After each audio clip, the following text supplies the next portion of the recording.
കോൺഗ്രസിനുള്ളിൽ ഇപ്പോൾ 4-5 ഗ്രൂപ്പുകളുണ്ട് എന്ന് മുൻ KPCC അധ്യക്ഷൻ മുല്ലപ്പള്ളി രാമചന്ദ്രൻ.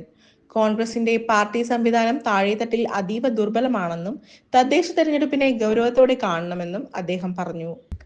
തദ്ദേശ തെരഞ്ഞെടുപ്പ് ഫലം എതിരായാൽ അണികളിൽ നിരാശയുണ്ടാക്കും എന്നും അദ്ദേഹം ചൂണ്ടിക്കാട്ടി. KPCC അധ്യക്ഷൻ എന്ന നിലയിൽ എല്ലാവരെയും ഒരുമിപ്പിച്ച് കൊണ്ടുപോകാനായിരുന്നു താൻ ശ്രമിച്ചതെന്നും അതായിരുന്നു തന്റെ ദൗർബല്യമെന്നും അദ്ദേഹം പറഞ്ഞു.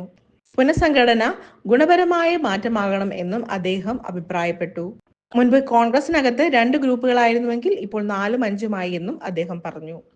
ഓരോ ഗ്രൂപ്പിലും ഇന്ന് കാണുന്ന നേതാക്കളെയല്ല നാളെ കാണുന്നത് എന്നും കഷ്ടപ്പാടും പ്രയാസവും ഒന്നും അനുഭവിച്ചല്ല ഇവരൊക്കെ വന്നതെന്നും അദ്ദേഹം പറഞ്ഞു.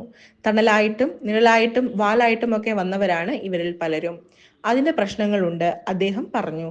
കോൺഗ്രസിന് വലിയൊരു വിഭാഗത്തെ നഷ്ടപ്പെടുന്നുണ്ടെന്നും മുല്ലപ്പള്ളി പറഞ്ഞു. കഴിഞ്ഞ നിയമസഭാ തിരഞ്ഞെടുപ്പിൽ പരാജയപ്പെട്ടപ്പോൾ പാർട്ടി തന്നെ ബലിമൃഗമാക്കിയെന്നും അദ്ദേഹം പറഞ്ഞു. തിരഞ്ഞെടുപ്പിന് 4 മാസം മുൻപ് ഉമ്മൻചാണ്ടിയെ ചെയർമാനാക്കി AICC രൂപീകരിച്ച കമ്മിറ്റിയിൽ താൻ 6-മനോ 7-മനോ ആയിരുന്നു എന്നും തിരഞ്ഞെടുപ്പ് തന്റെ നേതൃത്വത്തിൽ ആയിരുന്നില്ല നടന്നതെന്നും അദ്ദേഹം ചൂണ്ടിക്കാട്ടി. പരാജയം കൂട്ട ഉത്തരവാദിത്തമാണ്. ലോക്സഭയിൽ വിജയിച്ചപ്പോൾ ഞാൻ എന്റെ വിജയമാണെന്ന് പറഞ്ഞിട്ടില്ല. എന്നെ ആരും അന്ന് അനുമോദിച്ചിരുന്നില്ല. എന്റെ പകരക്കാരനായി KPCC അധ്യക്ഷനാക്കിയത് ആരെയാണ്? രാജിവെക്കും മുമ്പ് ശ്വാസം വിടാനുള്ള സമയം പോലും എനിക്ക് കിട്ടിയില്ല. കോവിഡ് കാലത്ത് രാവിലെ 7:30 ഞാൻ ഇന്ദിരാഭവനിൽ എത്തുമായിരുന്നു, അദ്ദേഹം കൂട്ടിച്ചേർത്തു. നിയമസഭാ തിരഞ്ഞെടുപ്പിൽ വിജയിക്കണമെങ്കിൽ കോൺഗ്രസിൽ അസാധാരണ ഐക്യം വേണം. ഈ സുവർണാവസരം പാഴാക്കാൻ പാടില്ലെന്നും അദ്ദേഹം വ്യക്തമാക്കി.